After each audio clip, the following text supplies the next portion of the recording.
We are going to discuss about the topic depreciation. Depreciation क्या होती है?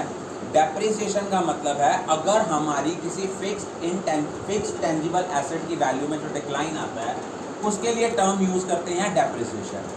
Depreciation का मतलब क्या होता है? डेप्रिसिएशन क्यों चार्ज की जाती है? अगर हम एक एसेट आज खरीदते हैं, 10 साल उसकी एस्टिमेटेड लाइफ है, 10 साल के बाद अगर वो एसेट हम उतने का ही बेचना चाहें जितने का खरीदा था, दैट इज़ नॉट पॉसिबल। अब डेप्रिसिएशन के आपके कैरेक्टरिस्टिक्स क्या हैं?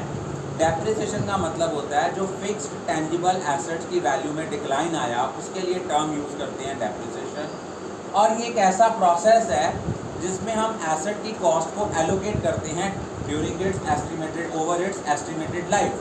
फॉर एग्जांपल आपने 10,000 का एसेट खरीदा, 10 साल उसकी एस्टिमेटेड लाइफ थी। इट मीन हर साल हमने उसको कितना कितना यूज़ कर लिया, उसकी वैल्यू कितनी डिक्लाइन करी? 1000। और डेप्रिसिएशन आपका एक ऐसा एक्सपेंस है जो नॉन कैश है। एक बार कैश में आप पेमेंट नहीं करते हो, लेकिन अपनी बुक्स ऑफ अकाउंट्स में आप उनको शो करते हो कि आपने एसेट की वैल्यू कम हो गई। क्योंकि आप पढ़ोगे दो तरह के एक्सपेंसेस होते हैं, कैपिटल एक्सपेंडिचर और रेवेन्यू एक्सपेंडिचर। कैपिटल एक्सपेंडिचर वो एक्सपेंडिचर होते हैं which are non recurring in nature. आप एसेट खरीदते हो, आप एसेट को प्रॉफिट एंड लॉस में चार्ज नहीं करते, लेकिन उस एसेट के ऊपर जो डिक्लाइन आता है उसकी वैल्यू में उसको चार्ज करते हो। और डेप्रिसिएशन आपका एक तरह का रेवेन्यू एक्सपेंडिचर है। क्लियर? और डेप्रिसिएशन एक इनडायरेक्ट एक्सपेंस है।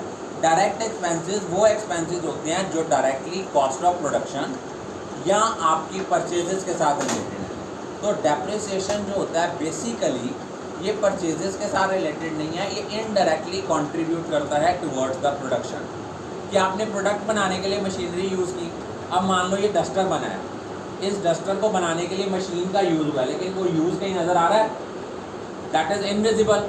तो जो मशीनरी का कंट्रीब्यूशन है उसको हम कहते हैं इनडायरेक्ट एक्सपेंस। तो उस चीज़ को बनाने के लिए जो मशीनरी का यूज़ करा उसके कारण मशीनरी की जो वैल्यू डिक्लाइन करी, दैट इज़ द डेप्रिसिएशन। अब आप जो 3 टर्म यूज़ करोगे वो कौन कौन सी हैं? That is depreciation, amortisation and depletion. Depreciation होता है जो फिक्स्ड टेंजिबल एसेट्स की वैल्यू डिक्लाइन करती है, उसके लिए टर्म यूज़ करते हैं डेप्रिसिएशन। अमोर्टाइजेशन का मतलब क्या होता है? अगर हमारे फिक्टिशियस एसेट्स हैं और हम उन फिक्टिशियस एसेट्स को राइट ऑफ करते हैं, उनके लिए टर्म यूज़ करते हैं अमोर्टाइजेशन। और डिप्लीशन टर्म हम उनके लिए यूज़ करते हैं अगर हमारे वेस्टिंग एसेट्स की वैल्यू डिक्लाइन करती है, उसके लिए क्या यूज़ करते हैं टर्म? डिप्लीशन। फॉर एग्जांपल कि आपने कोल माइन से कोल एक्सट्रैक्ट किया, जितना जितना कोल एक्सट्रैक्ट कर रहे हो उसकी वैल्यू उतनी उतनी कम हो रही है। अब क्या क्या रीजंस हैं, हम डेप्रिसिएशन चार्ज क्यों करते हैं?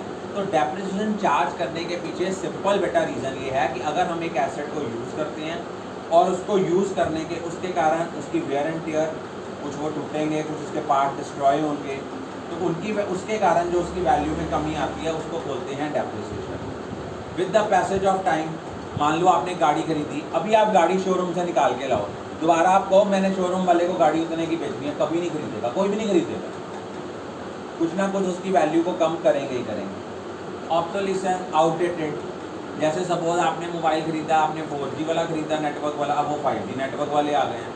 इट मीन पुरानी टेक्नोलॉजी के प्रोडक्ट्स जो हो गए वो क्या हो गए? आउटडेटेड हो गए। या एक्सीडेंट्स के कारण कोई आपकी मशीनरी को एक्सीडेंटल लॉस हो गया या गाड़ी को हो गया, उसके कारण उसकी वैल्यू जो कम हुई, ये भी एक रीज़न है डेप्रिसिएशन का। अब डेप्रिसिएशन अकाउंटिंग कंसेप्ट जो है वो डेप्रिसिएशन का, इसका मतलब होता है कि जो आपकी fixed asset, fixed tangible asset की जो डेप्रिशिएबल वैल्यू है over it's estimated useful life, जो हम उसको एलोकेट करते हैं, उसको हम बोलते हैं डेप्रिसिएशन। ये एक ऐसा एक्सपेंस है जिसको हम कहते हैं it is a charge against profit. Charge against profit mean जो item profit and loss account की डेबिट साइड पे आती हैं, these are the charge against profit. और चार्ज अगेंस्ट प्रॉफिट का मतलब है कि आपको अपने प्रॉफिट में से इन एक्सपेंसेस को माइनस करना ही पड़ेगा, चाहे फॉर्म को प्रॉफिट हो रहा है या लॉस हो रहा है। तो डेप्रिसिएशन का मतलब होता है जब कॉस्ट में से साल्वेज वैल्यू माइनस करते हैं। Salvage value mean residual value. For example आपने 50,000 की बाइक खरीदी, आप कहते हो भाई 10 साल इसकी यूजफुल लाइफ है, 10 साल बाद ये 5,000 की बिकेगी। हर साल मैंने कितनी डेप्रिसिएशन लगानी है, कॉस्ट प्राइस में से रेजिडुअल वैल्यू जिसको साल्वेज वैल्यू कहते हैं वो माइनस की, divided by estimated life. It mean हर साल आपकी वैल्यू कितनी डिक्लाइन करेगी, दैट विल बी 4500। ये 4500 कैसे आया, 50,000 में से 5000 माइनस किया, 45,000 आया, 45,000 को 10 से डिवाइड किया, कितना आ गया 4500। Is it clear? अब हम डेप्रिसिएशन चार्ज क्यों करते हैं? हम डेप्रिसिएशन इसलिए चार्ज करते हैं क्योंकि हम अपने एग्जैक्ट प्रॉफिट और लॉस निकालना चाहते हैं कि एग्जैक्टली हमें कितना प्रॉफिट हुआ। हम इसको वेग फॉर्म में नहीं निकालते हैं। सेकेंडली कि हमारी जो फाइनेंशियल पोजीशन है वो true and fair view show करे। फॉर एग्जांपल आपने बैलेंस शीट में लिख दिया थी मैंने साल के शुरू में मशीनरी खरीदी थी 50,000 की, साल के एंड में उसकी कीमत 50,000 है। मैं कहता हूँ नहीं, साल के एंड में उसकी कीमत 45,500 है, क्योंकि डेप्रिसिएशन भी माइनस कर रही है। इट मीन्स अगर आप उसको उसकी रियल वैल्यू पे शो कर रहे हो, डेप्रिसिएशन माइनस नहीं कर रहे, इट मीन्स आपकी बुक्स ऑफ अकाउंट्स आपको रियल पिक्चर शो नहीं कर रही। आपने कॉस्ट ऑफ प्रोडक्शन निकालना है। मैंने आपको बताया था जो डेप्रिसिएशन है ये इनडायरेक्टली प्रोडक्ट की प्रोडक्शन को कंट्रीब्यूट करती है, तो इनडायरेक्टली करती है प्रोडक्शन को contribute, that is why it is a part of cost of production. उसके बाद नेक्स्ट रीजन है to provide the funds for replacement. अब देखो अगर हर साल हम 4500 अलग करके रखी जाए, 10 साल के बाद वो कितनी अमाउंट हो गई 45,000, 5,000 का पुराना एसेट बिक गया। इट मीन्स 10 साल के एंड में हमारे पास फिर 50,000 आ गया। मतलब एक अमाउंट हमने अलग करके रखी है, कल को हम उसको यूज़ कर सकते हैं जब हमने पुराने एसेट को नए एसेट के साथ रिप्लेस करना है। देखो ना हर साल आपने डेप्रिसिएशन चार्ज की पर 4500, वो 4500 अलग रखते गए। 10 साल के बाद वो कितने पैसे हो गए 45,000, पुराना एसेट बिक गया 5,000 का।